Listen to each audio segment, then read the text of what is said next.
해남으로 떠나는 남편에게 이렇게 얘기합니다. 해남에 가시거든 혼자 주무세요. 그러자 남편이 알겠어 하고는 해남으로 갔어요. 그리고는 매일 부인에게 오늘도 혼자 잤어. 일주일 동안 혼자 잤어. 하고 이렇게 자랑을 하는 거예요. 그러자 부인이 편지를 띄웠습니다.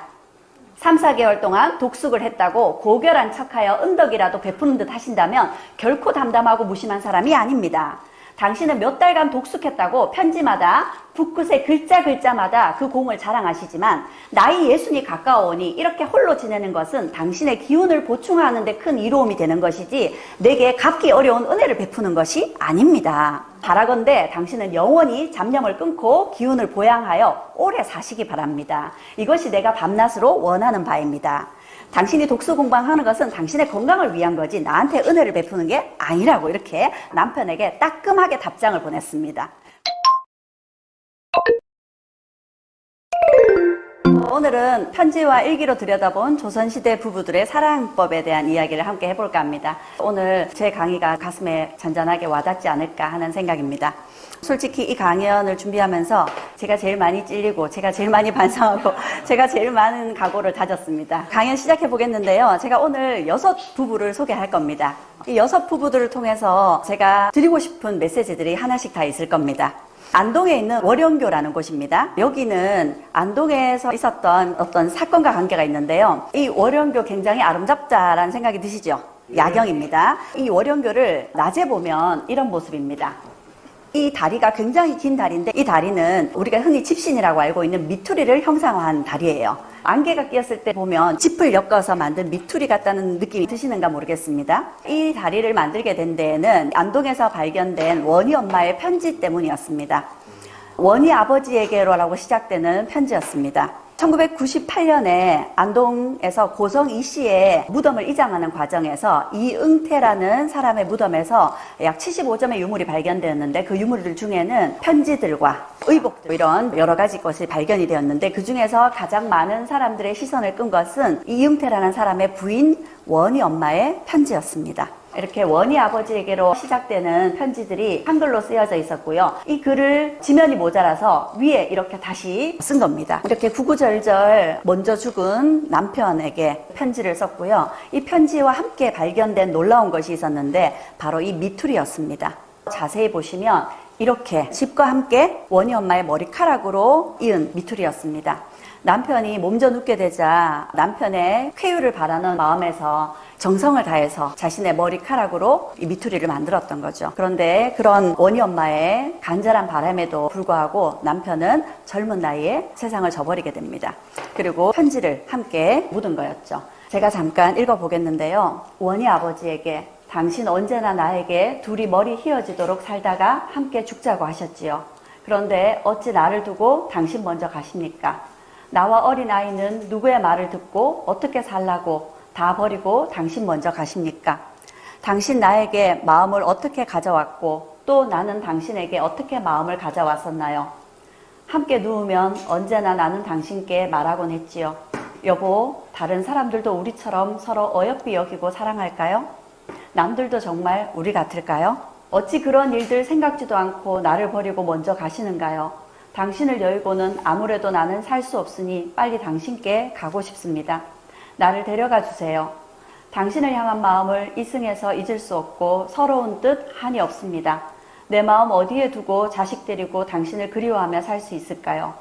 이 내 편지 보시고 내 꿈에 와서 자세히 말해주세요. 꿈속에서 당신 말을 자세히 듣고 싶어 이렇게 써서 넣어드립니다. 자세히 보시고 나에게 말해주세요. 당신 내 뱃속에 자식 낳으면 말할 것 있다 하셨는데 그렇게 가시니 뱃속에 자식 낳으면 아이 보고 누굴 아버지라 부르라고 하시는 건지요. 아무리 한들 내 마음 같겠습니까만 이런 슬픈 일이 하늘 아래 또 있을까요? 당신은 한갓 그곳에 가 계실 뿐이지만 아무리 한들 내 마음같이 서럽겠습니까? 한도 없고 끝도 없어 다 못 쓰고 대강만 적습니다. 이 편지 자세히 보시고 내 꿈에 와서 당신 모습 자세히 보여주시고 말해주세요. 이 원희 엄마의 마음이 어떠했는지 이 편지글을 읽으면서 여러분 마음에도 와닿으시는 게 있으시죠? 당시 구구절절한 원희 엄마의 편지가 많은 사람들의 가슴을 울렸고요. 우리나라뿐만 아니라 세계적으로도 큰 이슈가 됐습니다. 세계적인 고고학 저널이었던 앤티쿼티에도 표지로 이 원희 엄마의 편지가 실렸었고요. 우리가 잘 알고 있는 인문지리 저널인 내셔널 지오그래픽에도 이 기사가 실렸었습니다. 이 원희 엄마의 편지를 보고 저도 많은 감동을 받았고요. 원희 엄마의 편지를 보면 남편에 대한 사랑이 정말 가득 묻혀 있죠. 그 중에서도 참 가슴에 와닿는 글귀가 남편과 함께 누워있으면 남들도 우리처럼 서로 어여삐 여기고 사랑할까요? 이렇게 얘기를 하고 있습니다. 두 사람은 굉장히 금술이 좋았다는 게 느껴지고요. 그래서 조선시대의 이응태와 원희 엄마 부부처럼 우리도 좀 어여삐 여기고 사랑할 필요가 있지 않을까 해서 제가 사랑 애자를 넣어서 서로 좀 어여삐 여기고 사랑했으면 하는 메시지를 먼저 드리고 싶고요. 두 번째 이야기는 이황 선생의 이야기입니다. 우리가 잘 알고 있는 분이죠. 이분에 대해서는 우리가 조선 최고의 성리학자라고 잘 알고 있지만 이분의 사생활에 대해서는 잘 몰랐을 겁니다. 이분이 이렇게 얘기하셨습니다. 나는 2번 장가를 갔으나 불행했네. 어떤 이야기일까요? 이분은 20살에 장가를 가셨습니다. 그리고 2아이를 얻었는데 첫 번째 부인이 둘째 아이를 낳다가 그만 죽게 돼요. 27살에 첫 번째 부인을 상처했습니다. 그리고 그 첫 번째 부인의 3년상을 치렀어요. 마침 그때 예안이라는 지역에 머물고 계셨는데 예안이 이황 선생의 고향이기도 합니다. 안동 근처거든요. 이곳에 있으면서 스승처럼 친하게 지내셨던 권질이라는 분이 계셨는데 이분이 조선의 사화 사건이라고 연산군이 자신의 어머니가 사약을 받고 죽게 되죠. 그 사실을 알고 자신의 어머니에게 사약을 내려야 된다라고 얘기했던 사람들에게 보복을 한 사건입니다. 그 사건 때문에 이 권질이라는 사람의 집안이 몰락하게 돼요. 그러다 보니까 그 충격으로 자신의 딸이 정신 이상이 생겼습니다. 그러니 시집을 보내지 못하고 있었죠. 그 권질의 간곡한 부탁으로 이황 선생이 그 권질이라는 분의 따님을 부인으로 맡게 됩니다. 그래서 이황 선생의 둘째 부인은 안동 권씨였는데 지적 장애가 있으셨습니다. 이황 선생은 첫째 부인의 3년상을 막 치르고 난 이후라 그 혼인을 거절했었는데 당인 되시는 분의 간곡한 부탁으로 이 부인을 얻게 된 거죠. 이렇게 정신연령이 어린아이 수준에 머무는 지적장애를 가지고 있던 부인과 17년을 함께 사셨습니다. 그 시간 동안 굉장히 난처한 일, 어려운 일들이 많았겠죠. 대표적인 일화를 2가지만 소개를 해드리자면요. 집안에 할아버지 제사가 있었습니다. 다른 여인들은 다 제사상을 준비한다고 바빠요. 그런데 이 부인은 제사상 옆에 딱 앉아 있다가 제사상에 올려진 배가 제사상 밑으로 또르르 떨어진다. 냉큼 그 배를 주워서 자기 치마 속으로 넣어버렸어요. 그걸 주변에서 보고는 이를 돕지는 못할지언정 저렇게 과일을 몰래 챙기느냐 하면서 비난을 받게 됐죠. 그 소리를 듣고 이황 선생이 가서 부인에게 물었습니다. 부인 왜 그러셨어? 했더니 부인이 굉장히 부끄러워하면서 먹고 싶어서요 그럽니다. 그러자 퇴계 이황 선생이 그 부인에게 배를 깎아서 주면서 집안 사람들에게 이렇게 얘기합니다. 손주 며느리가 배가 먹고 싶어서 그러한 것이니 할아버지도 이쁘게 봐주실 겁니다. 사람들에게 부인의 편을 들어준 거였습니다. 그리고 두 번째 일화는 이황 선생께서 상갓집을 가야 됐었습니다. 그래서 흰옷을 입고 가야 되겠죠. 흰옷을 다림질을 부탁을 했는데 이 부인이 다림질하다가 그만 구멍을 내버렸어요. 그걸 남편에게 얘기하지 않고 일단 스스로 수습을 합니다. 빨간색 천을 덧대어서 옷을 꿰매준 거예요. 그런데 이황 선생은 그걸 보고도 꺼리낌 없이 이 옷을 입고 상갓집에 갑니다. 부인의 입장에서는 남편을 위해서 정성스럽게 이 문제를 해결한 거였거든요. 그래서 부인을 야단치기는커녕 그런 부인의 마음을 어여삐 여기고 있는 그대로 이 옷을 입고 상갓집에 갔다는 거죠. 이렇게 둘째 부인과 함께 17년을 사셨습니다. 그 17년 삶을 사는 동안 이 2가지 일화만 보더라도 퇴계 이황 선생이 때로는 너무 답답하고 때로는 짜증이 나고 때로는 힘이 많이 들었을 겁니다. 그런데 이황 선생은 17년을 살면서 단 한 번도 부인을 나무란 적이 없었답니다. 퇴계 이황 선생 정도의 인품이 되니까 저렇게 할 수 있지 라고 얘기하겠지만 퇴계 이황 선생도 사람이었습니다. 그러니 그 17년의 세월이 결코 쉽지만 않았겠죠.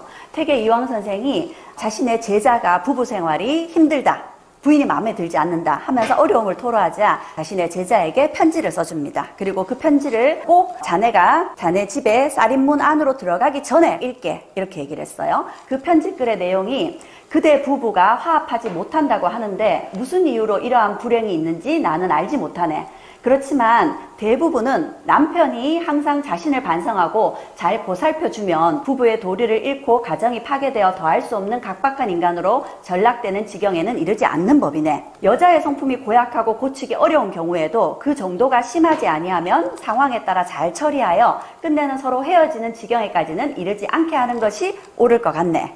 나는 2번 장가를 갔으나 한결같이 불행했네. 그러나 나는 한 번도 부인을 박대하려는 마음을 가져본 적이 없으며 그저 애써 잘 지내려고 노력하며 살아온 것이 10수년. 그 사이 더러 마음이 흔들리고 범민과 고뇌로 견디기 어려운 때도 없진 않았네. 그렇지만 그렇다고 어찌 인정을 돌릴 수 있겠는가? 어찌 내 마음대로 인간의 도리를 소홀히 하여 홀로 계시는 어머니로 하여금 근심하도록 하겠는가? 그럼에도 불구하고 자네가 끝내 고치지 못한다면 학문을 해서 무엇 할 것이며 실천한다 한들 무슨 의미가 있겠느냐. 학문하는 사람이니 가정도 제대로 건사하지 못하면 그 학문이 무슨 소용이 있겠느냐 하면서 이 제자를 타이릅니다. 그러면서 이 편지를 쌀인문 바깥에서 읽으라고 얘기를 하죠. 바깥에서 있었던 스트레스를 집안으로 갖고 가지 말라는 겁니다. 세상과 가정은 분리돼야 되고 그 분리의 경계선이 쌀인문이라는 거죠. 바깥에서 자신의 근심, 짜증, 어려운 점 이런 것들을 다 털어버리고 정화된 마음으로 집안에 들어가라. 자신의 이야기까지 하면서 힘들지만 스스로를 반성하면서 마음을 다스려라 하고 제자에게 편지를 썼던 겁니다. 퇴계 이황 선생께서는 둘째 부인이 돌아가시자 이 둘째 부인의 3년상을 다 치르셨고요. 1년 동안은 둘째 부인의 무덤 옆에 정자를 지어놓고 부인의 넋을 위로했다고 합니다. 그리고 퇴계 이황 선생께서 손자의 혼례식 때 이렇게 당부의 말씀을 하셨습니다. 부부는 인륜의 시작이고 온갖 복의 근원이다. 비록 지극히 친하고 가까우나 또한 지극히 바르고 삼가해야 되는 자리가 바로 부부다. 이렇게 이황 선생이 보여준 부부의 사랑법으로는 무엇보다 중요한 것이 서로에 대한 존중이었다는 거죠. 부부가 지켜야 되는 서로의 예를 다하는 것, 있는 그대로 존중하고 공경하는 삶을 실제로 본인이 사시면서 보여준 겁니다. 그래서 부부에게 또 한 가지 필요한 것이 이황 선생의 말씀대로 예가 아닌가. 3번째 소개해드리고 싶은 사람은 나신걸이라는 사람이었습니다. 우리가 처음 들어보는 인물인데요. 이분이 아내에게 올립니다 하면서 아내에게 편지를 많이 썼어요. 근데 그 편지마다 편지의 마지막에 아내에게 올립니다 이렇게 경어를 써서 아내에게 편지글을 썼다고 합니다. 굉장한 로맨티스트라고 볼 수 있을 것 같아요. 2011년에 대전에서 안정나시 집안의 묘역을 이장하다가 이 사람의 무덤이 발견이 됐는데 미라가 온전하게 보존이 된 채 발견이 됐습니다. 그리고 그 속에서 조선시대 전기의 의복과 편지가 발견됐어요. 이 편지가 원희 엄마의 편지보다 약 100년 정도 앞선 겁니다. 지금으로부터 약 500년 된 편지인데 가장 오래된 한글 편지로 알려져 있습니다. 이 편지에 나신걸이 부인에게 이렇게 적고 있습니다. 논밭은 다 소작을 주고 농사 짓지 마소. 본노 모래 든 데에 가래지하여 소작 주고 절대 종의 말 듣지 말고 농사 짓지 마소. 논밭의 온갖 세납은 형님께 내어달라 하소. 곡물은 박충의 댁에 가서 미리 말해두고 바꾸도록 하소. 이렇게 얘기를 해요. 농사 짓지 말라고 얘기하고 세금도 어떻게 하라고 당부를 합니다. 왜 이런 이야기까지 하게 됐냐면 원래 이분이 별로 벼슬이 높지 않은 군관이었는데 집 근처에서 복무를 하고 있다가 갑자기 발령을 함경도로 받게 된 겁니다. 그래서 멀리 떠나게 되면서 혼자 남겨진 부인에 대한 걱정스러운 마음에 농사 짓지 말라, 힘들게 하지 말라, 세금 문제는 이렇게 해결하라 아주 구구절절히 친절하게 편지에 쓰고 있습니다. 이건 제가 팍 줄인 거고요. 그러면서 부인에게 분과 바늘 6을 사서 보낸다고 합니다. 집에도 다녀가지 못하니 이런 민망한 일이 어디에 있을까? 울고 가네. 어머니와 아기를 잘 모시고 잘 계시오. 내년 가을에 나오고자 하네 합니다. 이 당시에 분과 바늘은 중국산 수입품이에요. 지금의 명품 가방보다 훨씬 값비싼 거였습니다. 부인과 헤어지는 안타까움에 몇 달치 월급을 모아서 부인에게 큰 선물을 하고 집에 다녀가지 못한다고 굉장히 안타까워하고 있습니다. 나신걸이 원래 한양에 복무하고 있었는데 부인에게 이런 선물을 주고 함경도까지 가게 된 겁니다. 그리고 연이어서 편지를 이렇게 쓰고 있습니다. 안부가 몹시 궁금해 계속 쓰네. 집에 가서 어머님이랑 아이랑 다 반가이 보고 가고자 했는데 장수가 자기 혼자만 집에 가고 나는 못 가게 해서 다녀가지 못하네. 이런 민망하고 서러운 일이 어디에 있을까 하면서 부인에게 상관 욕을 합니다. 속상한 마음을 부인에게 이렇게 사심없이 털어놓는 겁니다. 군관에 자언하며 내 마음대로 하지 못한다네. 가지 말라고 하는 것을 내가 구태여 집에 갔다가는 병조에서 집으로 사람을 보내 나를 잡아다가 귀양 보낸다 하니 이런 민망한 일이 어디에 있을까. 아니 가려 하다가 마지못해 함경도 경성으로 군관이 되어 가네. 자신이 가고 싶지 않은데 억지로 끌려가는 거다 하면서 부인에게 속상한 마음을 이렇게 구체적으로 털어놓았습니다. 나신걸이라는 사람 어떤 사람인 것 같으세요? 부인에게 애틋한 마음이 있으면서 또 한편 부인을 많이 걱정하기도 하고요. 때로는 부인에게 애교를 피우는 것 같기도 하고요. 늘 부인과 하나부터 열까지 대화를 나누고 잘 소통하던 부부의 모습이 그려집니다. 그래서 이런 나신걸 부부처럼 작은 일도 함께 나누면서 하나부터 열까지 있는 그대로 대화하고 소통하면서 지내야 되지 않을까요? 그렇게 작은 일도 함께 대화로 나누고 소통하는 조선시대 부부들에게 제가 말씀 화자를 붙여봤습니다. 조선시대 부부들도 지금 못지않게 소통하는 모습을 볼 수 있었습니다.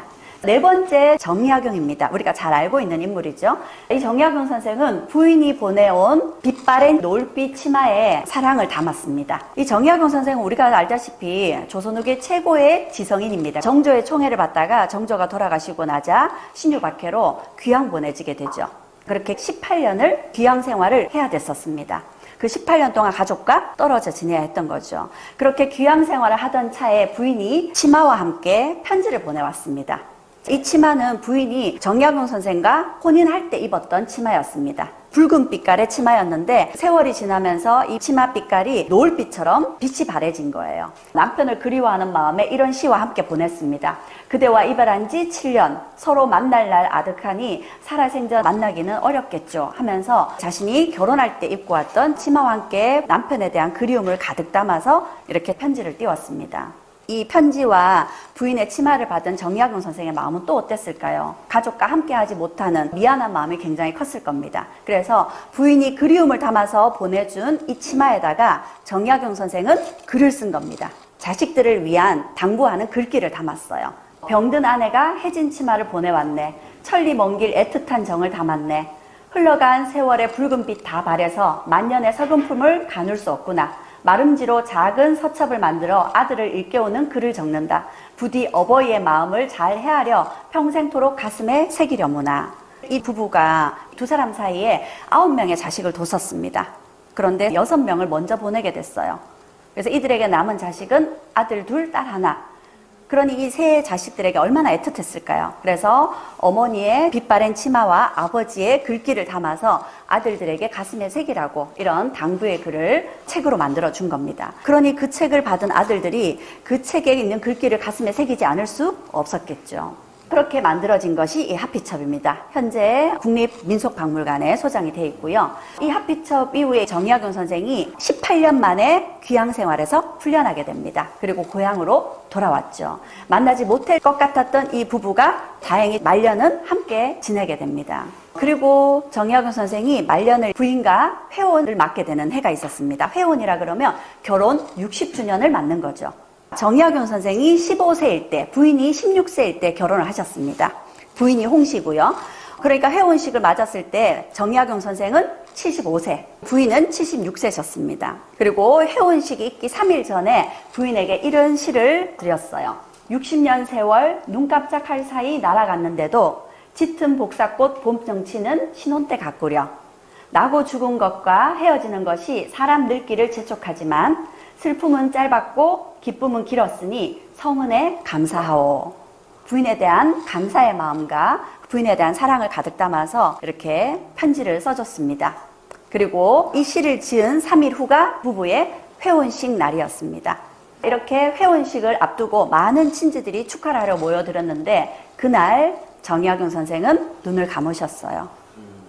정약용 선생이 눈을 감으시고 2년 후에 부인 홍씨도 돌아가시게 되고 두 부부는 이렇게 남양주에 함께 묻혀 계십니다. 정약용 선생이 부인과 회혼식까지 사셨으니까 60평생을 같이 사신 거죠. 그런데 그 중에 18년, 약 3분의 1은 부인과 떨어져서 가족들을 돌보지 못하고 사셔야 됐었습니다. 부부가 원래는 혼인 서약 때 백년해로 하라는 서약들을 하잖아요. 기쁠 때 함께 기뻐하고 슬플 때 함께 슬퍼해야 된다라고 얘기를 하는데 정약용 선생은 그 약속을 제대로 지키지 못했던 겁니다. 정작 가족들이 가장을 필요로 할 때 옆에 있어주지 못했던 거죠. 그래서였는지 정약용 선생은 부인과 회원식까지 함께 치르게 됩니다. 어쩌면 정약용 선생께서 부인과 회원식 날까지 함께 하셨던 것은 20년 세월 부인 곁에 있지 못했던 미안한 마음에 부인과 해로한다. 해로라 그러면 한평생 함께 지내고 함께 늙는 것을 얘기하거든요. 그래서 함께 늙는 것은 함께 해주고자 정약용 선생이 부인을 위해서 마지막 보여준 신뢰가 아닌가 생각이 듭니다. 정약용 선생이 부인에게 보여줬던 것처럼 우리도 서로에게 신뢰를 보여줄 필요가 있겠죠. 그래서 100년 해로 하기 위해서 각자 건강관리도 잘하고 이렇게 서로에게 신뢰를 보여주라라는 메시지를 이야기하고 싶고요. 그 다음은 추사 김정희 선생입니다. 추사 김정희 선생은 우리가 잘 알고 계시는 분이죠. 추사체라는 글씨로 굉장히 유명하신 분입니다. 근데 사실 김정희 선생은 굉장히 까다롭고 까칠하고 제멋대로인 사람이었습니다. 거의 세상에 나밖에 없어 이런 사람이었어요. 좋은 집안에서 태어났고 뛰어난 능력을 가지고 있었고요. 그 능력을 인정받고 남들이 따라오지 못할 정도의 최고의 명필가로 이름을 날리게 됩니다. 이렇게 까칠한 사람이었는데 김정희 선생이 두 번째 부인에게 굉장히 애틋했다고 합니다. 추사 김정희 선생이 15세에 첫 번째 부인을 맞았는데 첫 번째 부인이 약 5년 정도 사셨다가 돌아가셨어요. 그리고 나서 좀 있다가 새롭게 얻은 부인이 둘째 부인이셨습니다. 추사 김정희 선생이 23세 때 19살에 부인을 얻게 된 거죠. 예안 이씨라는 이시성을 가진 부인이셨는데 그 부인에게 김정희 선생이 당신만은 죽지 말았어야 했습니다. 이런 말을 했습니다. 김정희 선생이 어떤 생각에서 이런 표현을 했는지 들여다보게 될 텐데요. 추사 김정희 선생은 이 둘째 부인에게 자주 편지를 쓰셨다고 합니다. 김정희 선생이 원래는 굉장히 까칠한 사람이라 그랬거든요. 그런데 부인에게만큼은 그 까칠함이 1도 없었답니다. 부인에게 쓴 편지였는데 이렇게 쓰고 있습니다. 지난번 길에 가던 도중에 보낸 편지는 보셨는지요? 그 사이에 인편이 있었는데도 편지를 보내지 않으니 부끄러워서 아니한 겁니까? 나는 마음이 심히 섭섭합니다. 편지를 보냈는데 부인이 답장을 안 보낸 거예요. 그러자 부끄러워서 안 보낸 겁니까? 근데 나는 심히 섭섭합니다. 이렇게 얘기를 하고 있어요. 조선시대 양반이요. 되도록 말을 삼가해야 된다. 우리는 이렇게 알고 있잖아요. 그렇죠? 근데 추사 김정희 선생이 부인에게만큼은 이렇게 속을 다 드러내고 있는 대로 표현을 한 겁니다. 그러면서 그동안 한결같이 생각하며 지냈사오니 계속 편안히 지내시고 대체로 별일 없고 숙식과 범절을 착실히 하옵소서 하면서 일상적인 이야기를 합니다. 수시로 편지를 보내면서 나는 한결같이 그대가 그립습니다. 막 이런 정말 닭살 돋는 편지를 서슴없이 보냈던 사람이 바로 추사 김정희 선생이셨다고 합니다. 또 한 번은 이런 편지를 썼습니다. 이때는 추사 김정희 선생이 부인과 함께 지내지 못하고 혼자 평양에서 근무를 할 때였습니다. 그 사이에 다들 편안히 지내고 대체로 별거 없으신지요? 어린 것도 탈 없이 있는지 염려되옵니다. 여기는 아버님께서 병환이 있어 약시중을 들고 있사옵니다. 오늘은 억지로 세수까지 해보려 하시니 천만다행입니다. 하고 자신이 평양에서 근무를 하면서 아버지를 돌보고 있는 일상을 얘기하고 있어요. 근데 정말 재미있는 부분은 그 다음입니다. 나는 편안하오며 집안의 일은 잊고 있습니다.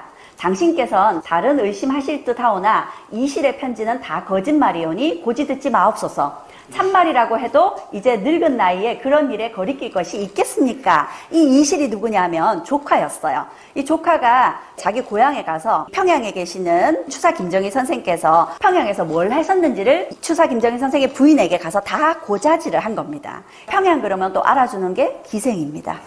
근데 이 기생들은 양반 사대부들을 상대해야 됐기 때문에 풍류는 물론이고 시를 굉장히 잘 짓죠. 마침 평양에 이름난 기생이 시를 그렇게 잘 짓는답니다. 글씨도 잘 쓰고요. 그러니 당시에 시를 잘 짓고 글씨를 잘 쓰는 이 추사 김정희 선생이 도대체 누군지 실력이 어느 정도인지 궁금했겠죠. 그래서 그 기생을 찾아갔답니다. 그런데 그 기생에게 잠깐 마음이 흔들렸던 거예요. 그러면서 그 기생과 시도 함께 짓고 뭐 이런 일을 했나 봅니다. 그러자 그걸 친척이 가서 부인에게 고자를 한 거예요. 그랬다는 소식을 듣자마자 바로 편지를 씁니다. 그리고는 이 실의 말은 다 거짓말이니 고지 듣지 마십시오 하면서 부인에게 구구절절 바로 변명을 하는 아주 소심하면서도 아주 귀여운 남편의 모습을 추사 김정희 선생이 보이고 있는 거죠. 조선의 남자들은 첩을 열어두는 거, 기생과 함께 어울리는 거 이런 걸 흠이라고 생각하기보다는 오히려 자랑거리를 여기기도 했었거든요. 그런데 부인에게 눈치를 보면서 이렇게 편지를 썼던 김정희 선생의 모습을 볼 수 있습니다. 이렇게 부인에게 애틋하셨던 분이신데 추사 김정희 선생이 귀향을 가시게 됩니다. 큰일로 귀향을 가시게 됐는데 제주도까지 가시게 된 거예요. 당시 제주도에 귀향을 간다는 건 거의 사형과 다름없는 일이었습니다. 제주도는 육지와 떨어져서 풍토병으로 일찍 죽게 될 수 있는 가능성도 큰 곳이었거든요. 그런데 이 제주도로 귀향을 왔으니 부인을 만날 수가 없겠죠. 그런데 부인은 몸이 좋지 않아서 몸져 누웠다고 합니다. 그러니 더 걱정이 되겠죠. 우록정을 자시나 본데 그 약이 빨리 효과가 있어서 빨리 낫기를 간절히 바랍니다 하고 편지를 썼습니다. 그런데 이 편지를 쓸 때에는 벌써 며칠 전에 둘째 부인이 이승을 하직한 후였다고 합니다. 편지를 뒤늦게 보내고 부인이 죽고 난 지 한 달이 됐을 때 부인의 죽음을 알게 된 거였죠. 그러니 그 슬픔이 얼마나 컸을까요? 김정희 선생이 이렇게 슬픔을 토로했습니다. 아, 나는 형구가 앞에 있고 유배지로 갈 때 큰 바다가 뒤를 따를 적에도 일찍이 내 마음이 이렇게 흔들린 적이 없었습니다. 그런데 지금 당신의 상을 당해서는 놀라고 울렁거리고 얼이 빠지고 혼이 달아나서 아무리 마음을 붙들어 매려 해도 그럴 수 없으니 이 어인까닭인지요. 아, 무릇 사람이 다 죽어갈 망정 유독 당신만은 죽지 말았어야 했습니다. 죽지 말았어야 할 사람이 죽었기에 이토록 지극한 슬픔을 머금고 더 없는 원한을 품게 된 것입니다. 그래서 장차 뿜으면 무지개가 되고 맺히면 우박이 되어 좋기 공자의 마음이라도 뒤흔들 수 있을 정도로 슬픈 마음을 표현하고 있습니다. 그리고는 부인의 제사에 자신이 직접 시를 지어 바치면서 이런 글을 썼습니다. 월화노인이라는 건 남녀의 인연을 맺어주는 신이라고 생각하시면 될 겁니다. 누가 월화노인께 호소하여 내세에는 서로 바꿔 태어나서 천리 밖에서 나는 죽고 그대는 살아서 나의 이 서러운 마음을 그대도 알게 했으면 이라고 하고 있습니다. 자신의 마음이 얼마나 슬픈지 어떻게 표현할 길이 없는 거예요. 우리가 흔히 다음 생에는 바꿔 태어나서 이런 말 많이 하죠. 그런데 다음 생에는 바꿔 태어난다는 건 지금의 이런 추사 김정희 선생의 마음과는 반대되는 말로 우리가 흔히 사용하는데 추사 김정희 선생은 자신의 슬픔을 표현하고자 내세에는 바꿔 태어나서 자신이 죽고 그대가 살아서 내 마음이 어떤지 좀 헤아려 달라고 얘기를 하고 있습니다. 이렇게 추사 김정희 선생은 이름난 양반 사대부로 굉장히 자존심 강한 까칠한 사람이었지만 부인의만큼은 자신의 마음을 아주 순수하게 표현을 아끼지 않는 분이셨습니다. 우리도 사실 마음에 있는 것들을 표현한다는 게 쉽지 않죠. 그런데 추사 김정희 선생도 그러하셨는데 우리라고 못하겠습니까? 그렇죠? 마음을 표현하는 데는 인색하지 않아야 되겠다는 생각이 듭니다. 마지막으로 유희춘이라는 사람인데 이 사람은 학문도 굉장히 뛰어나지만 이분의 일기가 굉장히 유명합니다. 보물로 지정이 되어 있기도 하죠. 이분은 홀로 벼슬을 하면서 그대를 생각하노라 하면서 부인에게 자주 시를 보냈다고 합니다. 이 유희춘이라는 사람의 미암일기입니다. 이분은 부인과 주말 부부도 아니고 거의 기러기 부부였습니다. 관직 생활을 하는 동안 거의 떨어져 지냈던 거죠. 홀로 벼슬 하며 지나니 얼마나 그대를 생각했던가 하고 부인에게 편지를 쓰니 부인 역시도 스스로 원공처럼 벼슬에 욕심이 없다고 하시더니 어찌 지금까지 잠을 못 이루고 계십니까? 옥당이라 그러면 승정원을 얘기하거든요. 승정원의 근마가 아무리 즐겁다 한들 가을바람에 마음대로 오신 것 같겠습니까?